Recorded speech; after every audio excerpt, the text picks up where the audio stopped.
Fala família, bem-vindos ao canal Vitrine Política. Já percebeu como certas verdades nunca passam na TV? Como alguns nomes são protegidos a qualquer custo, enquanto outros são massacrados todos os dias? Isso não é coincidência, é sistema. No Vitrine Política a gente não finge neutralidade, não engole narrativa pronta e não abaixa a cabeça para ninguém. Aqui se analisa, se questiona e se expõe aquilo que querem manter escondido. Se você está cansado da velha mídia, cansado de ver o povo sangrando enquanto o poder se protege nos bastidores, então esse canal é para você. Aqui a gente escancara o jogo sujo, denuncia abusos, cobra quem deveria servir ao povo e dá a voz a quem se recusa a ser manipulado. Então já se inscreve, ativa o sino e compartilha, porque quanto mais gente acordada, mais o sistema treme.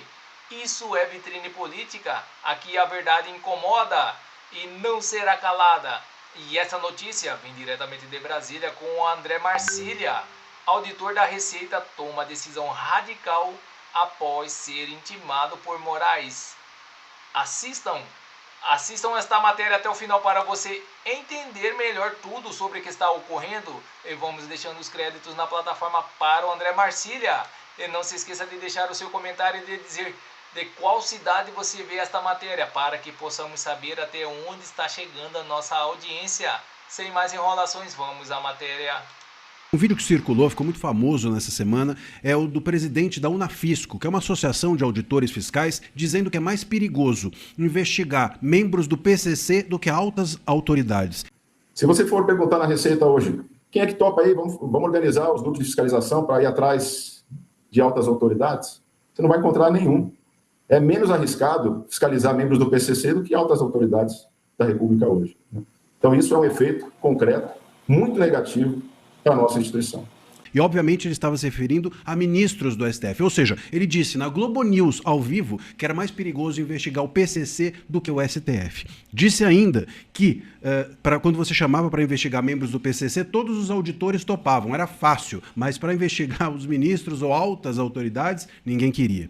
Bom, o que aconteceu? No dia seguinte, o ministro Moraes, isso foi agora quarta-feira, no dia seguinte, o ministro Moraes mandou que a Polícia Federal o ouvisse. E hoje, sexta-feira à tarde, ele será, esse presidente que disse isso, da Unafisco, dessa associação de auditores, será ouvido pela Polícia Federal a mando do Moraes por conta, supostamente, dessas declarações que deu. E sabe o que ele fez? Ele resolveu calar a boca. Ele já avisou toda a imprensa que ele não vai falar mais nada, que ele vai ficar em silêncio. Olha, isso é o pior efeito possível e é o efeito que o Moraes queria. Não só com esse presidente da Unafisco, mas fez isso também com o presidente do CFM, do Conselho Federal de Medicina, no mês passado. Vocês vão se lembrar que esse presidente disse que queria abrir uma sindicância para investigar se os policiais médicos da Polícia Federal estavam agindo bem com o Bolsonaro, quando o Bolsonaro sofreu uma queda. Ele queria abrir uma sindicância e o Moraes impediu que ele abrisse a sindicância e mandou a Polícia Federal ouvi-lo. Nunca mais ouvimos falar do presidente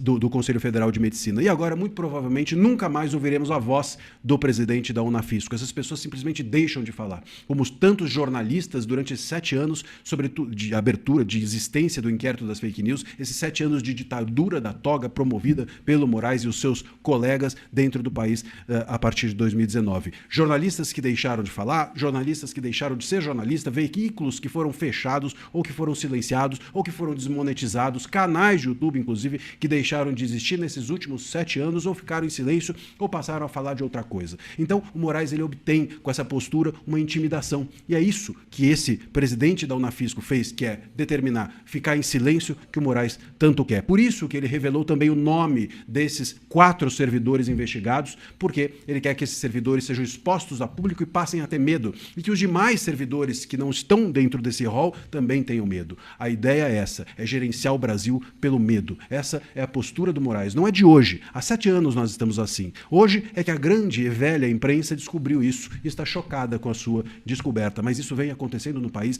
há 7 anos. É o efeito silenciador, o efeito inibidor. É o que a gente chama de chilling effect. E isso é esse efeito intimidador é usado por essas autoridades autoritárias, ditatoriais que nós temos hoje no Brasil. Infelizmente, o Moraes se especializou em fazer isso nesses últimos 7 anos, a partir do inquérito das fake news. E ele fez isso com a direita, fez isso com o Talhaferro, fez isso com a imprensa e agora fez isso com o CFM e agora faz isso também com a Receita. Bela democracia, não é? Essa aí é de que o STF nos proporciona. Bela democracia essa que o STF diz que salvou.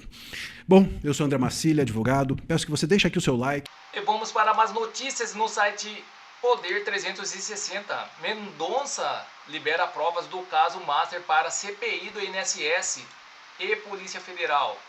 Ministro do Supremo Tribunal Federal determinou também que o material que estava com alcolumbre, por determinação do Toffoli, seja enviado à Polícia Federal. O ministro André Mendonça, do Supremo Tribunal Federal, determinou nesta sexta-feira que os arquivos e provas relacionados ao Master fiquem sob a responsabilidade da Polícia Federal. O magistrado decidiu também que a corporação deverá compartilhar o material com a CPMI do INSS. Mendonça reverteu uma decisão do ministro Dias Toffoli. O ex-relator do caso na corte havia decidido em 12 de dezembro que a quebra de sigilos fiscal e do celular do banqueiro Daniel Vorcaro deveriam ficar mantidas sob a responsabilidade do senador Davi Alcolumbre, presidente do Congresso Nacional, para preservar a investigação. O material agora deverá ser enviado à Polícia Federal. A decisão considerou que não seria possível restringir as provas para a comissão.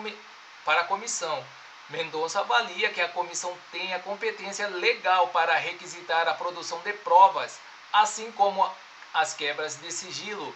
Determina a presidência do Congresso Nacional que proceda à imediata entrega às autoridades da Polícia Federal que estão investigando diretamente os fatos relacionados a operação sem desconto de todos os elementos informativos oriundos das quebras de sigilo mencionadas nesta decisão, estejam eles em meio físico ou digital, não devendo permanecer com qualquer cópia do citado material, declarou Mendonça.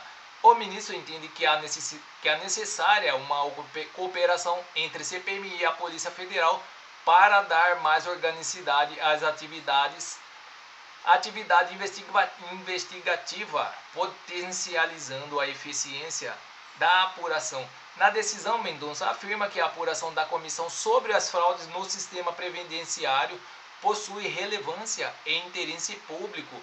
Para ele, o compartilhamento dos dados obtidos mostra-se adequado para assegurar a continuidade das investigações da CPI. O ministro considera que é necessário reforçar a integração de esforços entre a investigação do congressista e da Polícia Federal. Ato contínuo ao recebimento dos documentos acima mencionados, a Polícia Federal, que passará a manter a custódia do material para o prosseguimento de sua investigação, deverá compartilhar a documentação objeto desta decisão com a equipe da Polícia Federal, que está diretamente investigando os fatos relacionados à Operação Compliance Zero e com a Comissão Parlamentar Mista de Inquéritos do INSS, para também permanecer sob sua guarda e utilização.